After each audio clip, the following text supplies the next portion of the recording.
If you have lost your driver's license, do not panic. Follow these steps to obtain a replacement. First, report the loss to the authorities. This can be done by filing a police report or contacting your local Department of Motor Vehicles.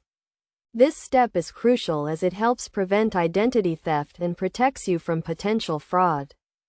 Next, gather the required documents. These typically include proof of identity, such as a passport or birth certificate, and proof of residency, such as a utility bill or lease agreement. You may also need to provide your social security number or other identifying information.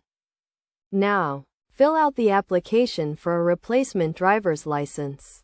This can usually be done online or in person at your local Department of Motor Vehicles. Be sure to follow the instructions carefully and provide all required information. You will also need to pay a replacement fee, which varies by state. After submitting your application, you will need to provide identification and take a new photo. In some cases, you may also need to retake the written or vision test once your application is processed. You will be issued a temporary driver's license, which is usually valid for a short period of time. Finally, receive your new driver's license.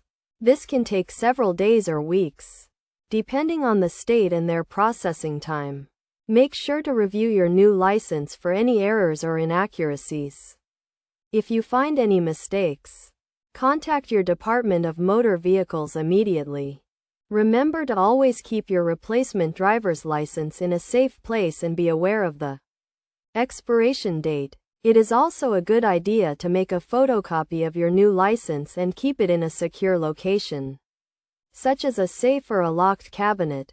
By following these steps, you can quickly and easily obtain a replacement driver's license and get back on the road.